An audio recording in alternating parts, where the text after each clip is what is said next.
him how possible it was to have a meeting with the chamber. We had different suggestions and different configurations, whether we should make this a joint meeting between the chamber and CAPTCHA, or whether we should have a smaller meeting, or whether we should have a bigger meeting. Finally, we agreed to have this big meeting first, so that we can align, ourselves with the broader picture. And I'm very happy that the chamber has taken time to internalize, to carry out research, to gather information around where our country is. You are very much aware that because of dynamics beyond our country, the global economy is slowed down because of matters COVID, because of matters wars elsewhere in the world. And as a result, we became victims of different global dynamics. High interest rates, difficult situations on prices of commodities going up. And as a result, not just did our economy slow down, but our economy was affected in very significant ways. And when I came into office, my first assignment became to stabilize the economy. That became my first assignment. And I had to make very difficult decisions that many people were not very happy with me, but I didn't have a choice. I had to make some difficult decisions of slowing down on borrowing, making sure that we control government expenditure. I remember the first meeting I had in that building there was how we are going to cut down the budget by 300 billion shillings. And even our development partners did not see how we are going to achieve that. But it was the decision that had to be made by somebody. And unfortunately, it happened to be me at that point. And so I had to make that decision. And so we have managed over the last 3 years to tame the effects, negative effects against our economy. And we have made some decisions. We've had to cut down on subsidies. We had UNGA subsidies, we had fuel subsidies, we had different kinds of outlay of public resources. We've had even to slow down on some of our development programs, including some of our stalled roads, just to contain our economy and to make sure that we contain inflation and we manage the negative effects on our economy. Because of the difficult decisions we've made, today we can comfortably say our economy is standing on a fairly sound footing. You have said yourselves, you've seen yourselves the statistics, Our inflation has come down from 9.6% in 2022 to now an average of 3.5%. That significantly helps our macro and even the people who do business with us to understand that we can make the right choices. We have also, contained the slide on the dollar from a high of 165, 167. Now it has stabilized for the last 8 months at around between 128, 129 shillings to the dollar. We have also enhanced our our foreign exchange reserves by another almost $2.4 billion. And therefore, our treasury bills have come down from 18% in 2022 to now 8%. Treasury bills. We're looking at an economy that is now beginning to look up. It is you, the people in business, who understand these numbers.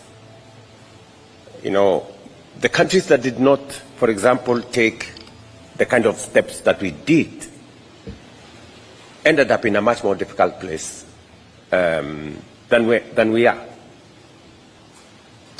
And in fact, some of the countries did not take the difficult decisions that we took, have had a beating on their economy. As you know, Kenya has surged forward. Our economy has grown over the last 2 years, and we've grown past Angola, we've grown past Ethiopia. We're now the 6th largest economy in our continent. The IMF just announced it 2 weeks ago. And it's largely because we made the right decisions. Our neighbors, for example, their currency was devalued by 100%. Just imagine if the Kenya shilling was devalued from 130 to 260. We wouldn't have a country, right? So it has taken some, painstaking decisions to make sure that we consolidate our economy. And it is the first assignment any responsible government must undertake. We must also, as we talk to business, as we consolidate our economy, we must also look at credit available to the private sector. Because if we crowd out the private sector by borrowing from government, it becomes very difficult for the private sector to grow. It becomes impossible for MSMEs to thrive. And therefore, among the things we must do as a country, and it is one thing that I thought I would share with you, is to grow our savings. We have to intentionally, deliberately grow our savings. Investment, I am told by economists, is a function of savings. If you haven't saved, you cannot invest. It's just as simple as that. And therefore, we must look at savings as a percentage of our GDP. And we must learn from what other countries have done. Today, savings as a percentage of GDP in Kenya is about between 10 and 12%, depending on which formula you use. If we compare ourselves to other countries, let me use, for example, China, it is 55%. Savings as a percentage of GDP in China is 55% of their GDP. It means citizens understand the importance of saving. And saving comes in different ways. Statutory savings, we have savings that come as a result of people pulling together. We have savings that come as a result of SACCOs and cooperatives and other interventions. But we must incentivize savings from a public sector perspective. The public sector must lead in shaping the savings culture of a nation. It is the reason why, for example, if you go to Uganda, they save 10%. Every person who works saves 10% of their salary. And government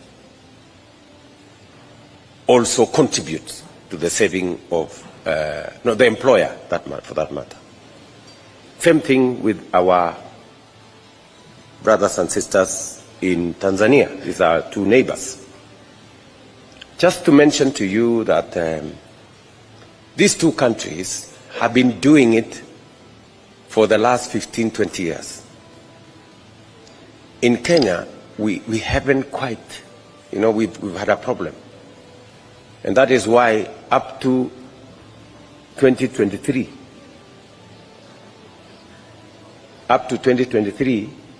the statutory savings of employed Kenyans was about 200 shillings. Not about, it was actually 200 shillings. Saved at NSSF. So the employee was saving 200 and the employer was contributing 200. So I once had a conversation with Atwoli and I asked him, honestly, what kind of saving are we going to have if you save 200 shillings? No wonder Kenya is listed among, I think it's number 93 among the countries that have the highest old age poverty. After somebody works for 40 years, 50 years, their total saving is 100,000. So you give somebody 100,000 at age 60. By age 63, they are dead. Because 100,000 cannot keep anybody anywhere. That's what it is. And so we made the decision in 2014 that we are going to change our savings culture. And I remember we went to Parliament, we changed the law, but as it would be in Kenya, it was taken to court, and for 9 years, we couldn't move it.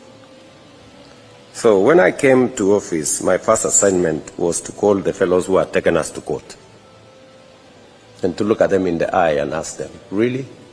You want us to continue saving 200 shillings? Is that what you're saying? Luckily, we managed to settle matters. And I can proudly say we are changing the savings infrastructure of our country. Just for numbers, from independence 60 years ago up to 2023, we had saved at NSSF 320 billion shillings for 60 years. From 2023 to this year, in just 2 years, we're saving 280 billion. And that's why I said we are going to double our savings at NSSF by the end of this year. The money we saved for 60 years, we're going to double it by end of this year. And God willing, by 2027, we will have 1 trillion savings. Just tell me what's going to happen in 15 years and what's going to happen in 20 years. We're going to have a big pool of resources that can help us even enhance the credit available to the private sector.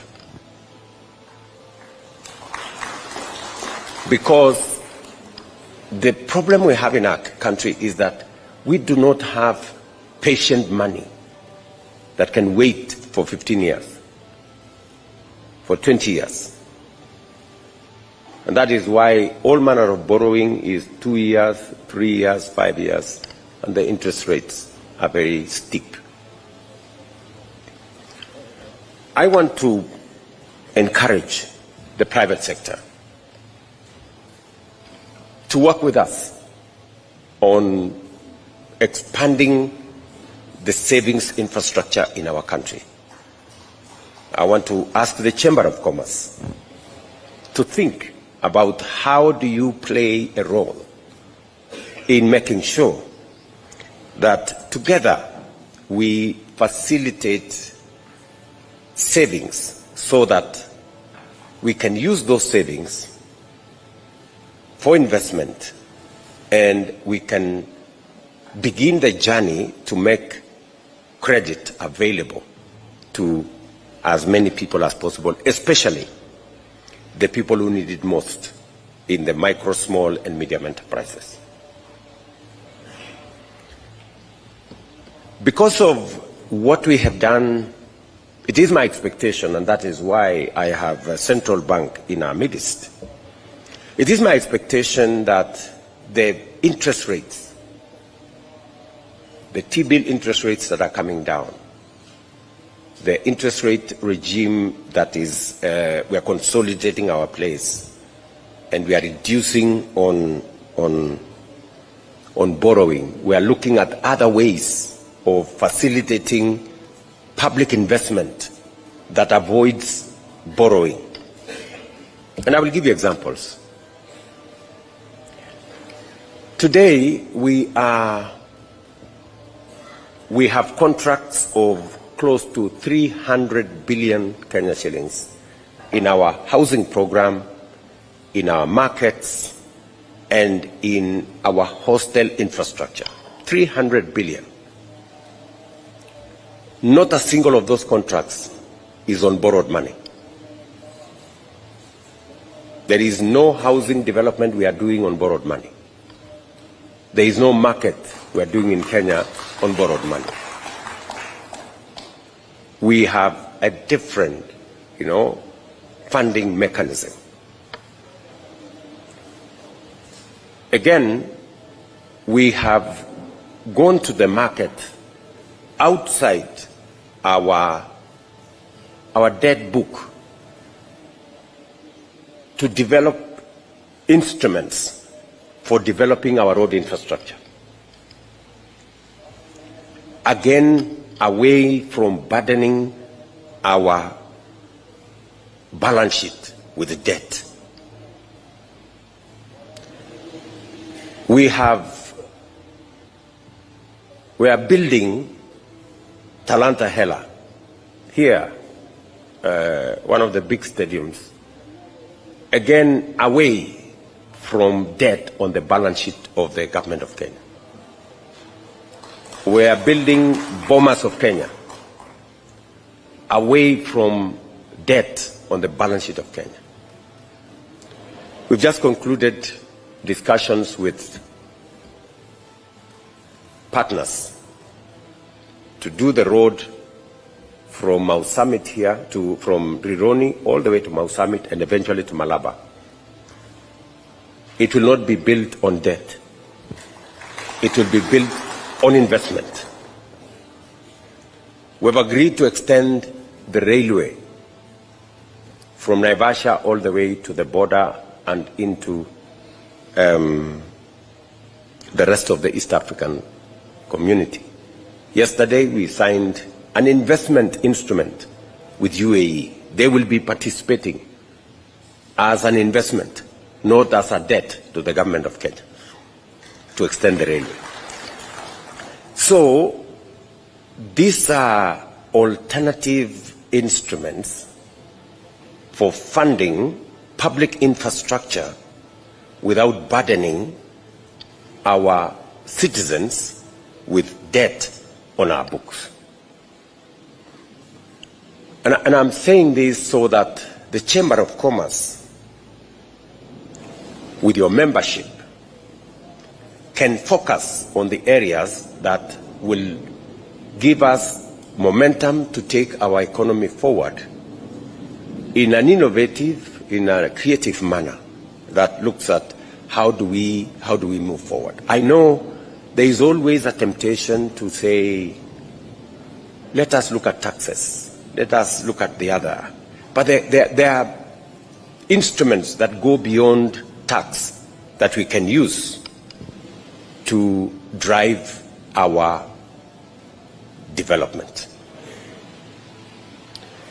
I will be willing and ready with my team for us to have an engagement with the Chamber to look at alternative instruments of funding.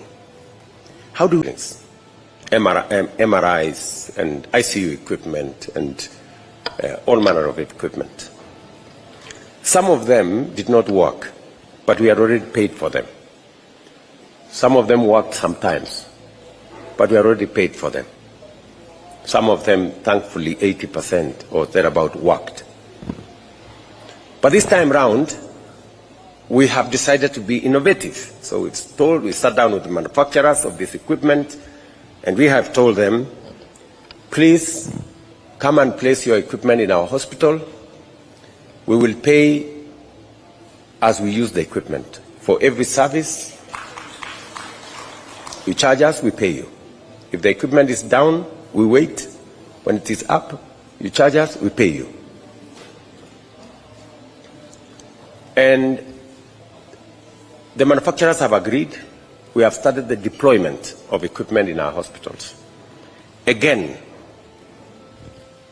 I'm trying to push the point that there are many ways that we can creatively deliver on public service without necessarily burdening ourselves with what eventually undermines our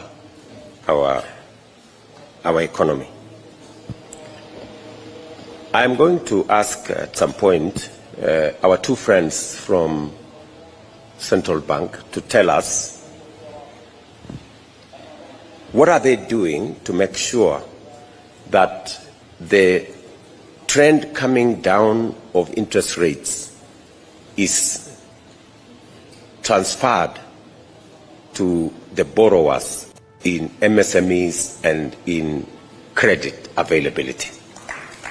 Because we are not seeing banks responding as fast. Good people from Central Bank will talk to us in a minute. So, yeah, because I'm sure these good people would want to know what is it that we are doing as government to make sure that there is affordable credit. I also want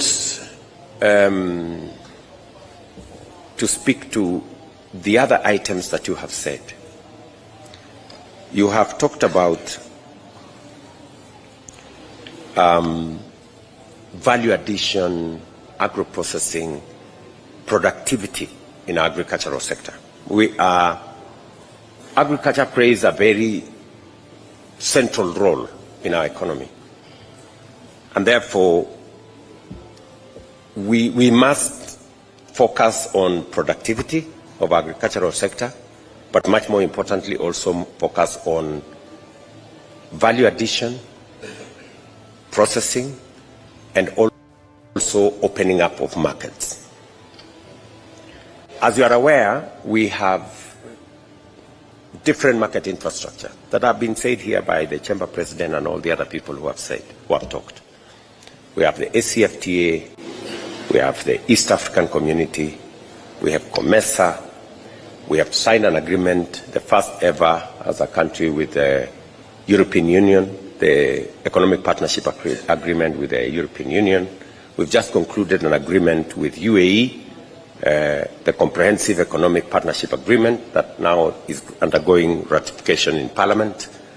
We have an ongoing conversation between Kenya and the United States, where we have a fairly balanced trade regime between our two countries. I've just come from China, and one of the agreements that we signed in China was an agreement on economic partnership between Kenya and China, and now we are negotiating a bilateral trade agreement. We have asked our friends from China that because we buy goods from their country of approximately 600 billion Kenya shillings. And they buy goods from Kenya of only 300 million Kenya shillings. That trade imbalance is serious. And therefore, we have negotiated with them. There will be negotiations in the next 3-4 months that will focus on us having greater access to the Chinese market for our tea, for our coffee, for our macadamia, for our avocados, for all the other products that we produce in Kenya. I expect the Chamber to be part of that conversation. The discussions have begun, and the minister here was with me in China. So, Waziri, let us bring the Chamber on board, because we have a big market in China. And I listened to the Vice President of the Chamber. We have a very big market in China for our tea, for our coffee, and many of the agricultural products that we produce. But the private sector in Kenya needs to step up. You need, gentlemen, ladies and gentlemen, you need to step up. I was in Fujian, and I met a very big importer of tea. And I had a conversation with him. He imports tea from Sri Lanka. He tried to import tea from Kenya, and it was impossible because our business people could not agree. They were pulling in different directions, and in between there were brokers. You know? So I have asked that major tea importer to come to Kenya next week. And I want the people in that sector to have a meeting with Waziri, because we can export as much tea as we want, especially after we negotiate for the reduction on the tariffs to China that is going on at the moment. The common user facilities that have been talked about by the Chamber Vice President are an important piece of infrastructure. But the private sector in Kenya, the business people in Kenya, you need to step up so that we can align you and the opportunities that exist with your colleagues in the other economies. We can only do so much as government, but the private sector must step up and suffer and take up the opportunities. Waziri, as soon as that group of business people come, I want the people in the tea sector to sit down, and I want a comprehensive plan on how we are going to export our tea to China. And all the other products that, we have a market of 1 billion people, surely. When we got 10% of that, we are good. So I wanted directly to talk to the Chamber on the opportunities that exist in the export manufacturing sector. And we need men and women, business people from Kenya to work with their partners on the other side. You have, as we talk about that, we are pushing productivity. When we decided to stop subsidizing consumption and instead support production with the subsidized fertilizer and all the other interventions we have made, we have seen how the food security indicators have changed. We're producing more maize, we're producing more tea, we're producing more coffee, we're producing more sugarcane. I was actually very surprised with the statistics that the numbers have really grown on milk, on tea. You know, we moved our tea earnings from 170 billion to 215 billion this year. We have also moved our prices on coffee from an average of 50, 60 shillings a kilo to now an average of 110, 140 shillings per kilo.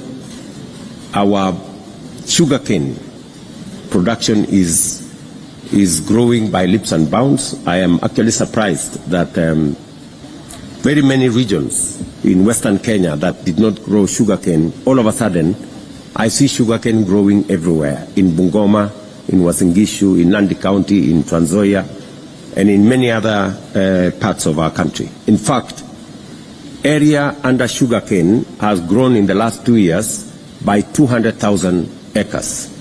And cane that is being crushed has grown from 490,000 metric tons in the last 2 years to 815,000 metric tons this year. A growth of almost 70%. And the imports of sugar into Kenya have dropped by almost 60%, in fact 70%. And we have since licensed another 4 sugar factories, private sugar factories, that are now undergoing construction. I think 2 or 3 of them will be ready before the end of this year. And we have also taken our reform into that space.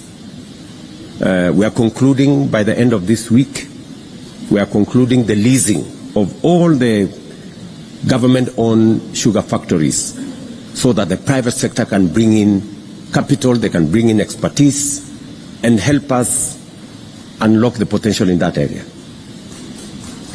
We paid, for example, last year, we paid 1.7 billion shillings to government-owned sugar mills to go and pay farmers, to go and pay workers. Farmers who never supplied cane to government, and workers who did not work for government, but we went to pay for them. Then I'm asking myself, what happened to the sugar that was being crushed by these mills, and what happened to these workers? Why are we paying workers that did not work for us? You know? So it's just the essence of taking the decisions that we must and get the private sector. The government has no business running sugar mills. Absolutely. We have no business running sugar mills. It is the work of private sector members of the Kenya National Chamber of Commerce should be running those sugar mills. Please, Mr. Chairman, Mr. President, go ask your members to go and run those sugar mills. My hands are already full doing other things. So, so the private sector needs to be part and parcel of what we are doing. So as we enhance productivity,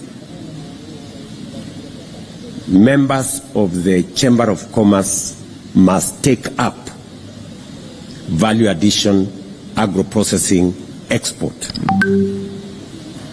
You know, I will support the farmers to produce. You must help us to add value and to process and to export. That is in your forte, right? So, whether it is tea, we're producing more tea, you should add more value. And as the Chamber Vice President has said, we are removing taxes on packaging material, and I want to see what that will look like. It is in the current finance bill that we are going to exit all taxes on packaging material. We want to see how you in the private sector can leverage on that. We are also removing taxes on even purchases of tea from one company. We were given a very complicated matrix and we agreed with it by the sugar people. So we have endorsed what you want us to do. I'm expecting results from that sector. We have also straightened the matters at of coffee. We decided to bite the bullet again because that space had been cornered by and held hostage by a few people. We have now democratized that space. We have changed the licensing regime. We have made the Nairobi Coffee Exchange much more efficient, and we have brought on board the CMA to manage the coffee exchange. And hopefully next month I will be going to ring the first bell when the traders, when coffee sold, will be paid direct to farmers. There will be no in-betweens. But again, as we enhance our coffee production, we are looking at the private sector to provide mechanisms for value addition, for processing, for export, and all the other things that we need to do. I agree with the Chamber Vice President that we cannot continue to export our tea in sacks. It is not right. Yeah, we've done this for 60 years, and we cannot continue in that trajectory. Just figure out this. Sri Lanka produces half the tea we produce, but they make twice the money we make. That's what it is. They produce half the tea we produce, they make twice the money we make, which means they make 4 times for every kilo that we make. So the puzzle in there is for business people to figure out. And the Chamber must provide the way into the future for that. I wanted us to have this conversation so that I can share with you the opportunities that exist, that I see from a public perspective, from a public service perspective, and how you can take advantage of these opportunities. You are aware that we are rolling out market infrastructure. We are building 400 new fresh produce markets with cold rooms, storage, and other spaces. You must have seen one of the first ones that I launched in Susua. And we are building more modern markets in different major towns. This is our intervention to reduce post-harvest losses of the agricultural products that we produce. We have also 47 county aggregation and industrial parks. It is my intention, and we have already in this year's budget, I think close to 4 billion shillings to conclude or to make sure that those kites are finished. I went to several of them, and they are very advanced. Those county aggregation industrial parks are spaces for micro and small enterprises to come into that space and provide the mechanisms for processing and value addition. And again, we will be looking at a partnership between the private sector and the government on common user facilities in those county aggregation industrial parks. I will be asking Waziri Lee to work with the private sector so that we can work together around what are the common user facilities we need in those county aggregation industrial parks for the processing of the products in different parts of the country. We will need different kinds of facilities for processing of the items produced in those areas. You're also aware that we are constructing another 6 special economic zones. We have a big program with Afri-Exim to do Dongokundu and Naivasha. We have already invested close to 1 billion shillings in each of the 6 6 special economic zones in Sagana, in Thika, in Nakuru, in Eldoret, in Busia. And we are looking at opportunities for the private sector again, in a space where there are tax incentives and many other incentives, to see how we can promote exports of products from Kenya.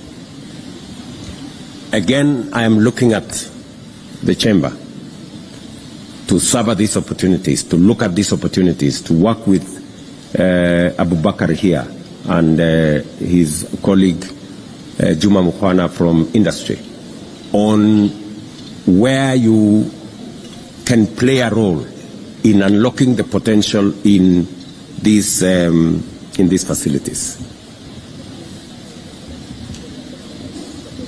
I was at Ewasonyiro, and we have huge opportunity in leather. Ewasonyiro is a government facility, but I think a partnership with the private sector would unlock a bigger potential over Ewasonyiro. And I'm sure the ministry responsible will be looking for private sector players. We have put in place a good facility with good equipment, but the private sector would make better use of those facilities. We have the infrastructure in Kenania, which we are in the process of concluding. And I don't know why the Chamber of Commerce has not seen the opportunity in leather. There is very big opportunity in leather, and we are prepared to work with you to unlock the potential that exists in our leather industry. We happen to have the 3rd largest herd of livestock in Africa. It means we have the essential raw material. We have the leather, the most primary raw material you need. We have the hides, we have the skins, and therefore we have a very big competitive advantage. We should be able to unlock that opportunity. Just imagine that quite a big portion of our leather is being sold to be eaten somewhere in West Africa. And a bit of it is thrown around, Almost 50% of our leather goes to waste. And the chamber is having many sessions. I don't know what kind of conversation is going on in the chamber if you are not discussing leather. I think you should have a big conversation about leather. And I want to encourage the ministry to work with the private sector to unlock the potential that exists in our leather space. We have invested a bit in that space, and we want real business people to take up opportunity. Don't wait for too long. Don't look for excuses. Don't look for, the leather is available. We need business people to unlock the potential in that space. I am prepared to put in tax incentives to promote local production of leather products.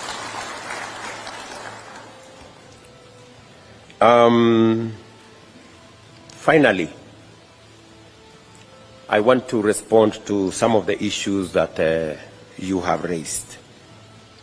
I have it on my paper there. Somebody can bring it to me here. Thank you, Lee. Thank you very much. On the issue of pending bills, you're right. pending bills is crippling many businesses, especially MSMEs. We have been wrestling with this matter. We've taken it through the process. Of the 600 that was mentioned by the Chamber President, 600 billion, 230 has already been has gone through the mill and approved by the pending bills committee that we set up. And in the next budget cycle, before the end of this year, we want to pay 150 billion of that money, 90% to small and micro enterprises. In fact, the 90% of what we will pay will go to MSMEs. So that is my commitment to you. And because now we have decided to go the other direction, to avoid this big issue of pending bills, I did instruct that going forward, and it has begun from beginning of 1st April this year, we are moving to e-procurement to avoid all these gray areas and people, procuring things that they have no money to pay for. So hopefully we can significantly reduce the challenges that come with pending bills. I am speaking about what national government owes. I know. We still need another conversation with our counties. And hopefully, under the framework that exists, I will ask the Deputy President to have a meeting with the counties under the IBEC arrangement, so that the Chamber can also have a conversation with the county governments. I agree with you on access to credit. And do you wish to say something, people from Central Bank? Give them a microphone.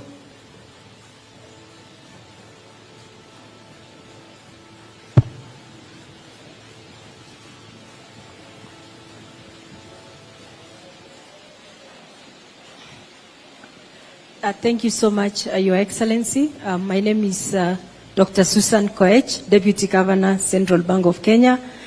I'm here with my colleague, Gerald Nyaoma. We are representing the Governor, who is currently in a meeting in Mombasa with the governors from the other East African partner states. So he sends his apologies. Your Excellency, and especially on the issues of credit, I think I should be able to just give a short background of what we've been able to do at the Central Bank of Kenya. First is from the time and through the leadership of Governor Kamau Thuke, we came into the central bank when we had really a lot of issues, especially on the currency. And as you are aware, our currency kept on depreciating. But one of the first things we did, and also to just make sure that we were not lacking behind, especially on the issues around where the policy rate is, was to first tighten the monetary policy, and then secondly, to make sure that we had monetary policy reforms that led us to have real efficiency, especially on the transmission of interest rates. As of today, the overnight interest rate actually tracks the policy rate, and so there is no even difference between the overnight rate and the policy rate, and that is what has actually led us to be able to then look back, and when the interest rate now started coming down in line with global policies, we then realized that as we were cutting the policy rates, because our policy rates up to August 2024 was at 13.5. But cumulatively to date, we've cut 350 basis points. So the policy rate now is at 10%.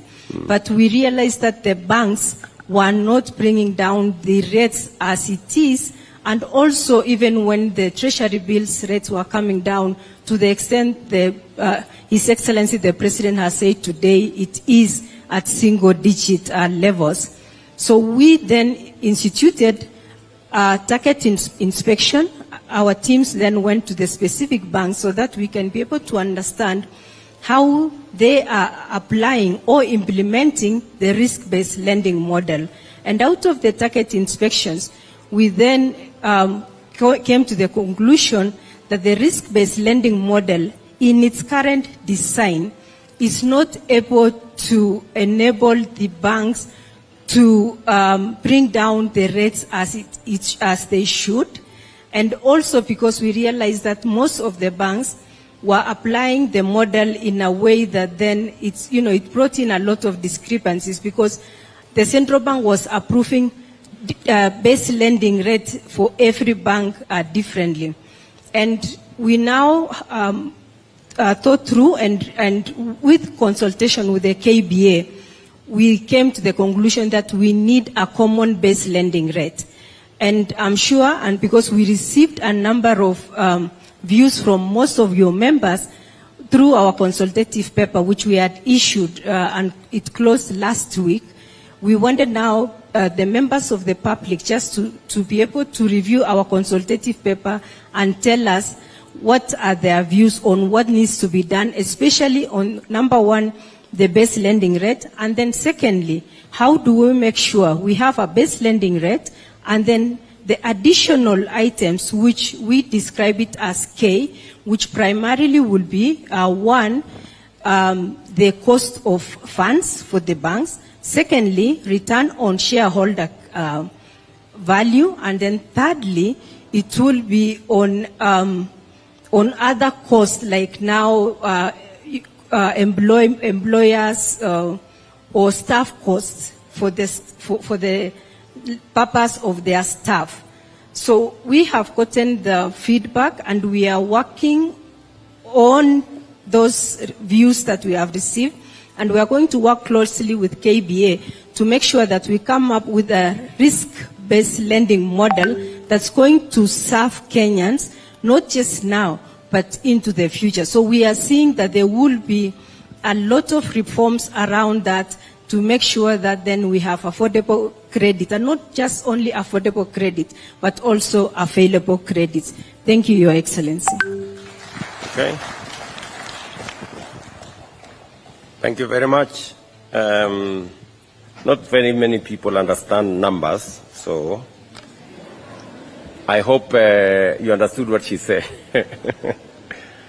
So our expectation, Deputy Governor, sorry, our expectation from these members who represent micro, small and medium enterprises is that we will have a regime, an interest rate regime that reflects the global and also the overall view, because many of the small and micro enterprises are treated differently by banks. A bank will give a big borrower a lower interest rate by huge margins. And there is this risk thing that keeps, quantifying it becomes very difficult.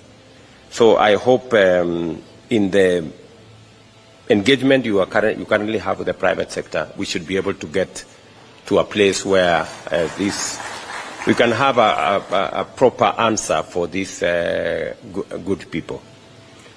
And you have suggested that you need regular consultative meetings with government.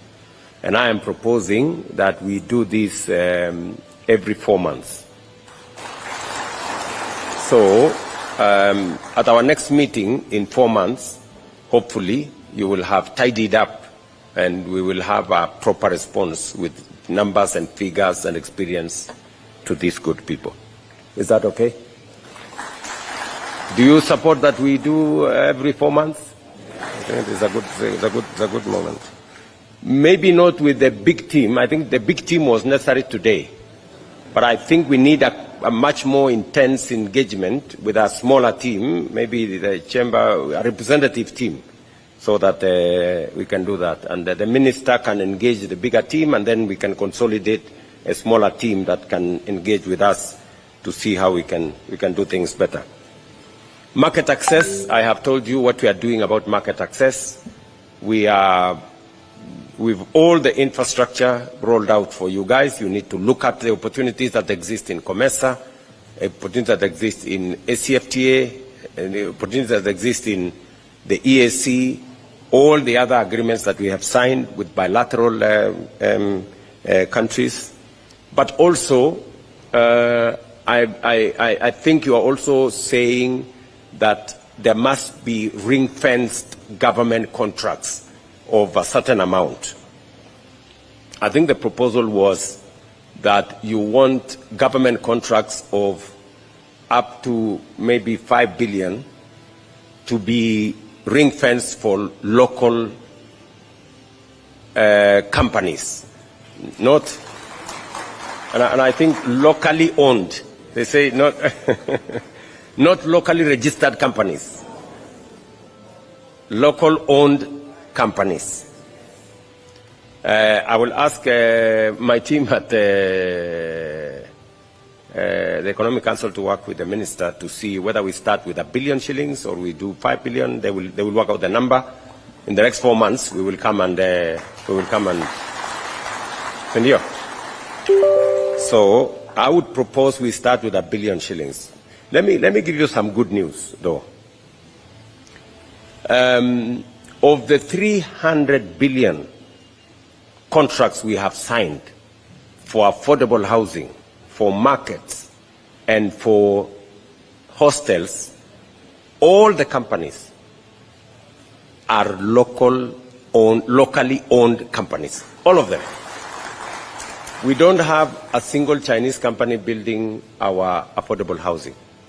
We don't have a single foreign company from anywhere. I am actually amazed at what Kenyan companies can do. You know, the fact that Kenyan companies have actually undertaken the affordable housing program in totality. Kenyan-owned companies, you know, and they are building all our markets and they are building all our hostels. I am very impressed that Kenyan companies have that capacity. And as I have told you, we have signed contracts of close to 300 and a bit billion Kenyan shillings in that framework. So when you say locally owned companies, I can confirm that they exist and they can do that business. I am not sure about 5 billion. That's what I'm not sure about. Maybe we can start with 1 billion shillings, then we can grow as we do that. You have discussed, you have said something about internship and how you think we can promote internship using incentives for companies. I agree with you 100%. 100%. So there is already a policy that we passed as cabinet on matters internship, and therefore it is going to go to Parliament, and then subsequently we will have an internship law. I want to encourage the Chamber to interact with the internship policy that is already before the House, and to work with us as we develop the internship law so that we can capture all the incentives that you need to carry interns in your businesses. I think having interns in your businesses is good for everybody. It's good for your business. It's also good for the graduates. It gives them experience, and we can share in the burden of the internship. You know, we can net off if you have interns and you pay them so much money to work for you as interns. We can allow you to deduct all that from your taxes, and I think that is something we can work out. So my encouragement is that the Chamber should take up a serious place in the consultations that are going on now with Parliament, so that we can develop an internship program that carries on board the ideas and the suggestions you have made. But you've made the right decision. I think we should support companies and factories and manufacturers who recruit interns, and we should have some tax incentives for them. You have said that you need maybe we should discuss a 2-year tax holiday for startups. I think it's a fair suggestion. It is a fair suggestion. So, Waziri, as we work on the startup bill, you know it is somewhere in the works, please let us capture that particular item. You have also asked me to look at how we can modernize, I think those are your words, modernize Agricultural Finance Corporation, the Kenya Industrial Estates, and KIDC. I agree. And we have a program. And we have consolidated some of those into the Kenya Development Corporation, KDC. So we are looking at how that can be a catalyst for investments in manufacturing, in value addition, in processing. So again, Waziri, I think the chamber have good ideas. Let us pick up from them and let us make it a subject of conversation in our next meeting. Okay? By next meeting, we should have agreed on something. You've told me that the Ufanisi house, which is your building, you cannot access the building, that there is too much security around it, and that the building is empty. How sad, you know? I thought security was good. I didn't know that security can be an impediment to. So I will ask Parliament to have a conversation. I think, as Waziri, can you help them? You know, convene a meeting between them and Parliament, and let us see whether we can persuade Parliament to buy the building, and then we can give you some land somewhere else, and you can go and build the Chamber of Commerce there. You have also asked us to provide a legal framework for the Chamber of Commerce. I have absolutely no problem with a legal framework for the Chamber of Commerce.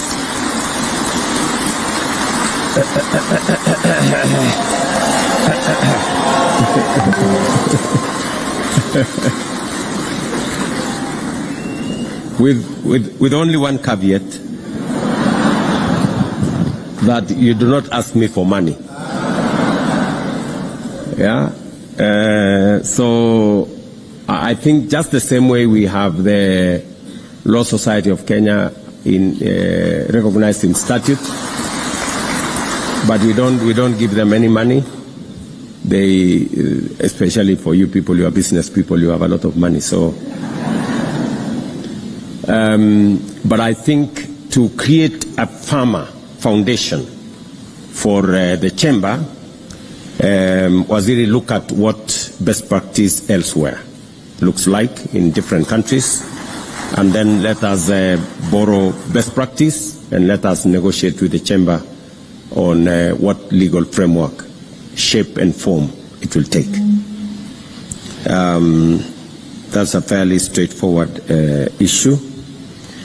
And finally, on the issue of internship that you have said, as we roll out our interventions on matters employment in our country, whether we are looking at the job market that we are rolling out because of the public infrastructure that we are engaged in, whether it is in our special economic zones, whether it's in our county aggregation industrial parks, the housing program, the markets program, the hostels program, or the digital jobs program that we have with ICT hubs across the country, or the labor mobility program that we have that gives Kenyans an opportunity to find opportunities for work outside Kenya, all this must be organized in such a manner that we create a big push for young people in Kenya to get opportunities to work and contribute their talent, energy, knowledge, and expertise in driving the growth of our economy, whether in all the sectors that we are focused on. And we will be looking at what the chamber can do for us to, as we push from the public sector, what private sector can do to support that effort. In any case, it is the private sector that has the greater potential of opportunities for job creation. We can support this from the public sector. The housing program we've rolled out, we have now hundreds of companies, who have those contracts, and they have workers and they have employees, and hopefully we should be able to create more enterprises from the construction sector as we do in all the other sectors. So I know I haven't answered everything, but I have tried to answer most of the things that you asked me. However, I look forward to another engagement with you in 4 months. My office and the ministry will work together so that we can have items of agenda for that meeting, and hopefully by the time we come to that meeting later this year, we will have ticked the boxes on some of the things we will have done in between. Maybe I can take a question or two if there is anybody who has any question to ask. Yes, at the back there.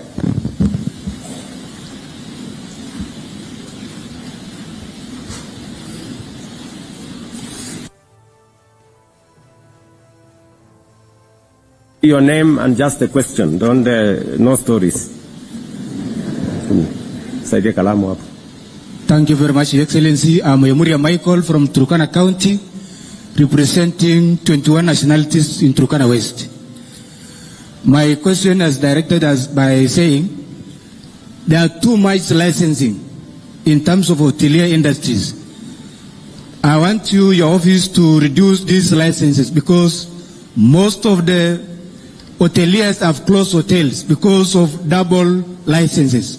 Your Excellency, I want your office to direct the department to look at those licenses. The counties affecting the industries. Okay. Secondly, Your Excellency. So just one question per person, because so that we can take more. Thank you, Your Excellency. Thank you. There is an issue about hoteliers. We will capture it, Waziri, and then see. I think it goes down to what was being requested, that we have a single business permit to cut across, so that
are a must discuss between my economic team and yourselves and my Ministry of Mining. I want that meeting to be facilitated.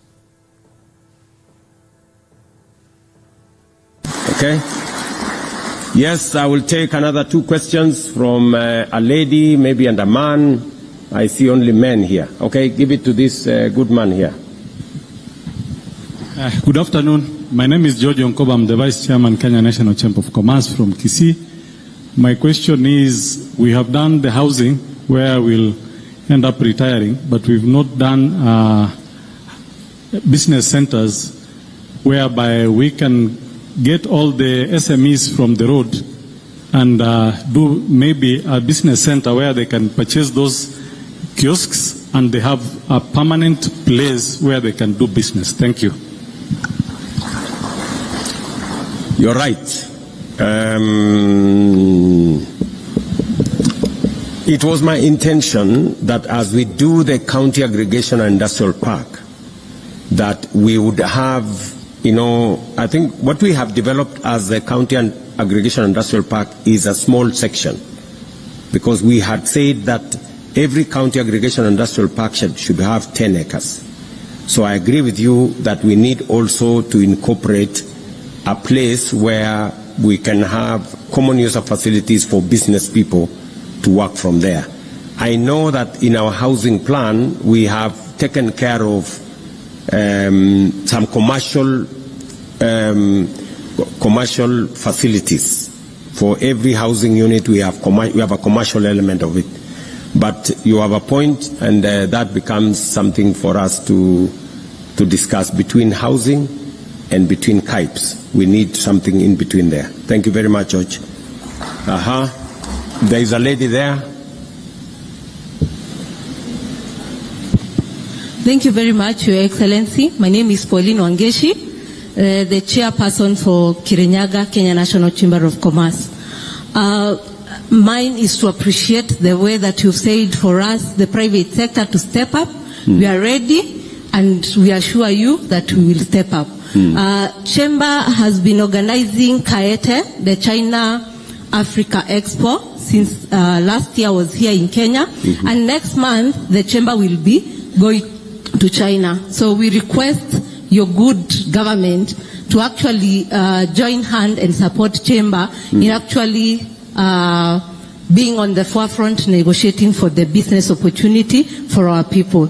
I've been pressed. Kindly allow me as a young chair to add to the Chamber has more future and more potential.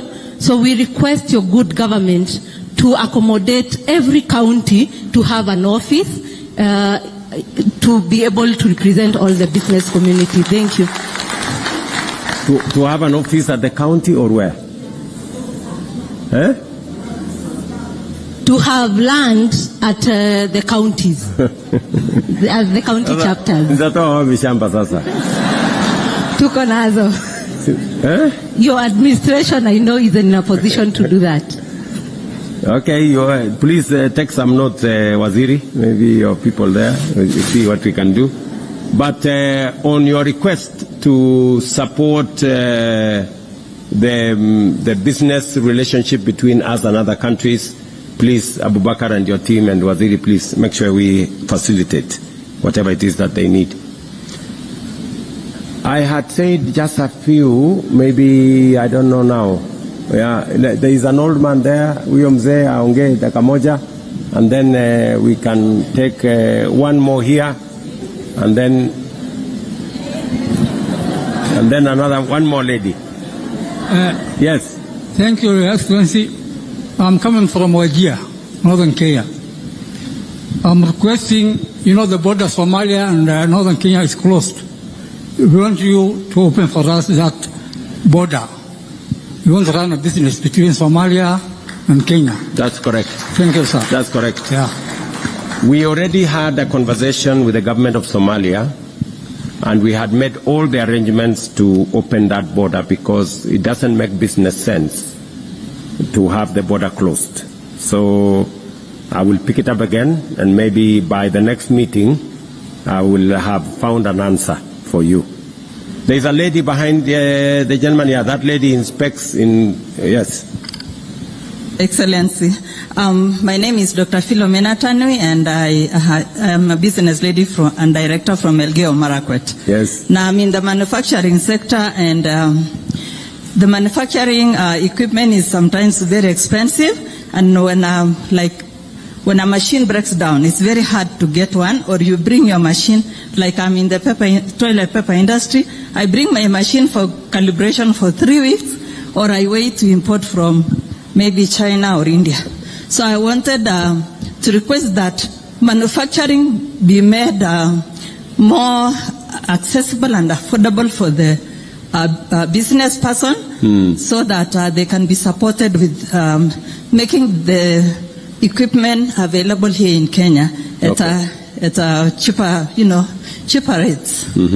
Yeah. So maybe we should think of getting some of those manufacturers, if we have economies of scale, yes, to have their manufacturing facilities, not just for the Kenyan market, but maybe for the regional market.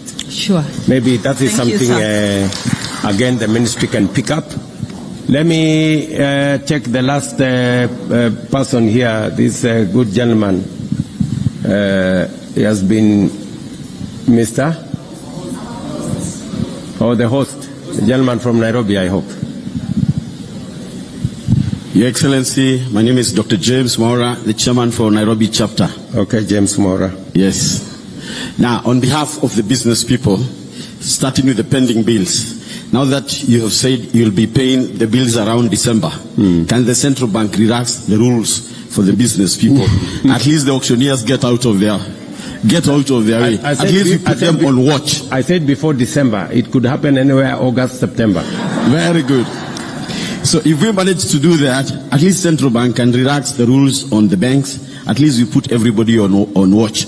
At least the auctioneers get out of the way. That's the first one. And on the KRA, when they are collecting their taxes, because already this money has been earmarked by KRA, the moment, because you have to declare everything these days is online. Then KRA then needs to come up with a methodology of correcting the same money. So they don't demand the whole amount immediately. At least you give guys provision of about 12 months. So by then the government will have paid, so business will be going on, and what happens? The government gets the confidence it needs with the public. Okay. Because our customer index is what is going down, and that's what is eating us. It's making us get enough tax cheat. Yes. At least now we'll start collecting more revenues if we adopt that method. Thank you. Okay, we have some good people from KRA. Do we have them here? They can have a response to that good man. Will you give room for those people, some space? Is there anybody from Kenya Revenue Authority? We had asked somebody from Kenya. Hey, somebody from Treasury. Mwenda, can you respond to that good man?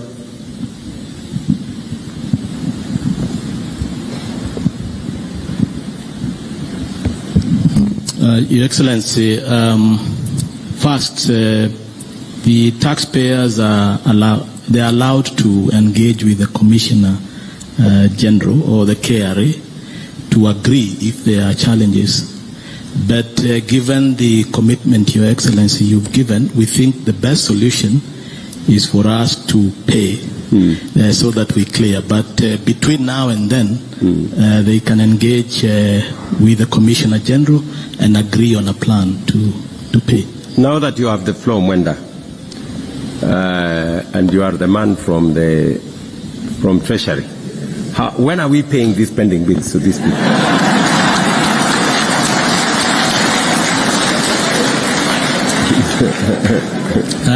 Your Excellency, not to turn it back to you, but we will be seeking the authority of Cabinet as soon as, I think the verification committee has concluded its work. They have verified and validated the amount you have communicated, and I think in the course of, I think this month, Cabinet paper should be coming to Cabinet for approval. Yeah. And then subsequently we pay new financial year. I thought we were looking for an instrument somewhere to. There are two options, Your Excellency. One, we are looking for a non-debt increasing instrument. Yes. So those are the options. And then there is also the debt option. Our preference is, as much as possible, we go with a non-debt increasing instrument. That's my preference as well. Yeah, but it will come to cabinet for that approval, and then we will process. Okay. Thank you. So there is something cooking there. So good people, I see the number of people who want to say something. Let me not. I think I made a mistake. But I value that all of us are interested in making business work for the business people and for our country. I will ask that if there is something that is so pressing, that you really want my attention, just write it down. Aden here from my office, make sure he has it. It's very easy to recognize him. He has a bald head. And he was formerly minister responsible for this industry, for this sector. So he has quite a bit of knowledge. So please, if you can write it down, because I can see there are almost another almost 50 people here. And we won't be able to take all of them. And I don't want to discriminate against anybody. So just write it down if it is something that cannot wait for the next meeting. And I will pick it up with Aden, and then we will see what we can do. Otherwise, let me say I'm truly happy that we have had this engagement with the Chamber of Commerce, with our business people.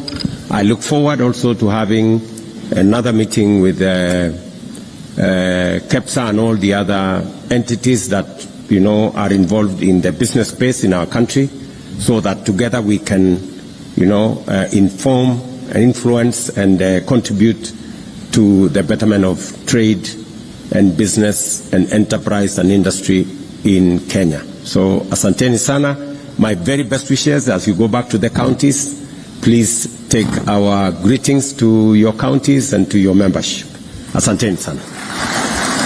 A round of applause for His Excellency as we all stand up to wind up this meeting with the national anthem. So we all be upstanding for the national anthem. The national anthem.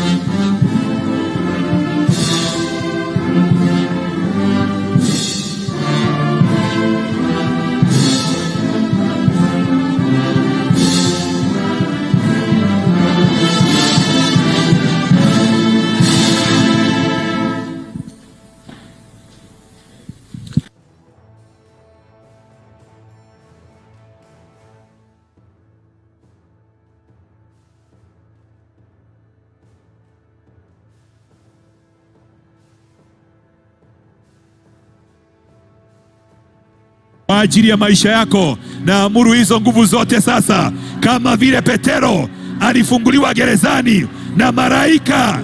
I command, let your blessing, let your victory, let your breakthrough in the name of Jesus. Angels are ministering spirits.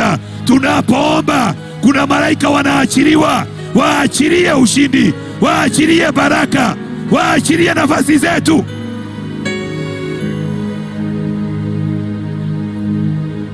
Oh my God. Oh my God. Shelabaganda rimazeria. Rekabaganda ribazeria. Rekabaganda. Na kurejesha katika nafasi yako. Oh my God. Shetarabaganda. Rekabaganda rimazeria. Rekabaganda. I have seen slaves. Ecclesiastes 10:7. I have seen slaves on horseback, while princes go on foot like slaves. I declare and declare, all the princes who have been walking on foot like slaves, go back, be restored into your place of authority in the name of Jesus. Hey, hey, hey. Nasema wale watu waliokuwa wameondolewa nafasi zao za mamlaka, rejeshwa sasa. Rejeshwa sasa. Ingia nafasi yako ya utawala. Ingia nafasi yako ya kumiliki. Hey!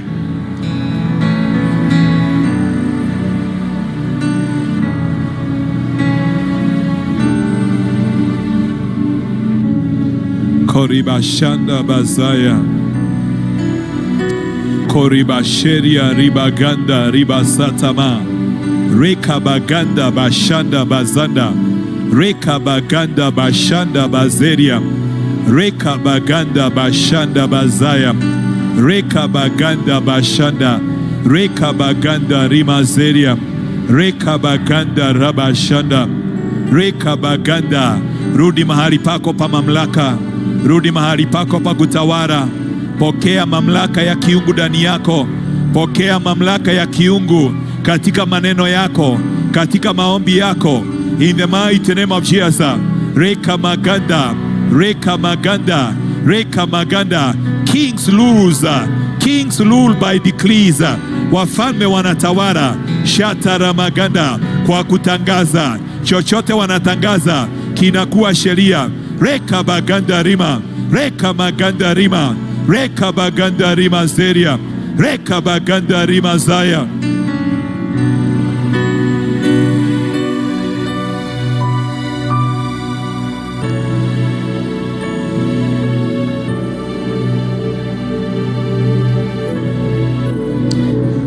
Simama, inua mikono yako.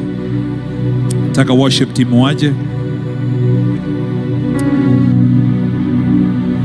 Nataka uombe hili ombi na uwe tayari. Nguvu za Mungu zitashuka mahali hapa. Oh my God. Na kuna watu wengi anga yao itafunguka after this prayer. Whatever was crossed, whatever was bound shall be released. Oh my God. Shela baganda basata. Reka baganda basata maganda.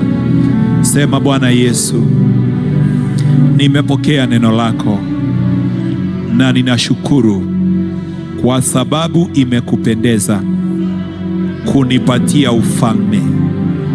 Haukuniletea dini, uliniletea ufalme. Na siku ya leo napokea ufalme hata ndani yangu. Ufalme wa Mungu ninaupokea. Napokea nguvu za ufalme wa Mungu. Napokea mamlaka ulionipatia. Na kuanzia siku ya leo, nguvu zingine zote, kila wingu la giza, ninaamuru sasa, ondoka juu ya maisha yangu. Ukuu wote wa giza ulioshikilia baraka zangu na ushindi wangu na jamii yangu na mwito wangu na kipawa changu na biashara yangu, ondoka sasa. Narejea nafasi yangu. Sitabadilishiwa baraka zangu. Shetani, ondoka. Achilia hatima yangu. Ufalme wa Mungu umeshuka juu yangu na ninamiliki urithi wangu katika jina la Yesu. Asante Roho Mtakatifu kwa kuniweka huru, kwa kuachilia hatima yangu.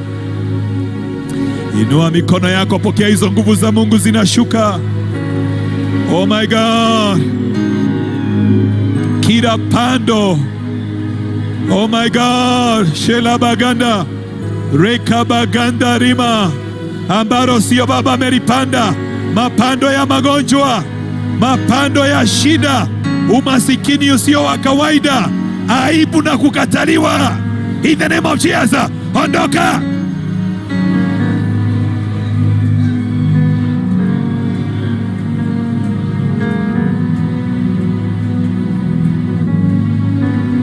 Oh my God. Oh my God. Oh my God. Oh my God. Shela baganda riba sata. Rika baganda rabashanda. Mungu anatia mikono yako nguvu kupigana vita kuanzia siku ya leo. Oh shatara baganda. Mikono yako ya kiroho, mtu wako wa ndani anatiwa nguvu kupigana vita, kuingia maeneo mapya, kuingia mahali ya hujawahi kuingia. Oh my God. Oh my God. Oh my God. Ingia, ingia, ingia. New territories.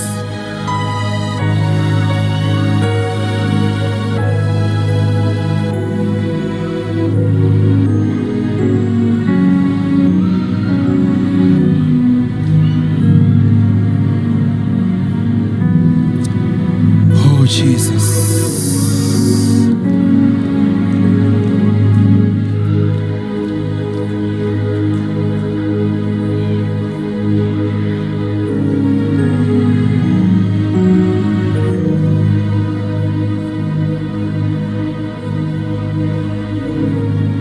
Baba, ninakushukuru kwa kazi kubwa ambayo unafanya.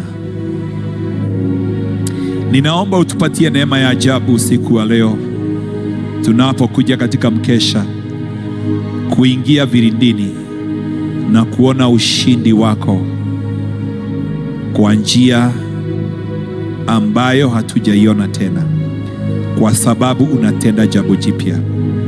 Ninaombea wengi ambao wamesikiza neno hili, Bwana uwasaidie kushika ufalme wako, kushika mamlaka ya kifalme na kuanza kutawala kuanzia ulimwengu wa roho, na waone manifestation in the physical realm. I declare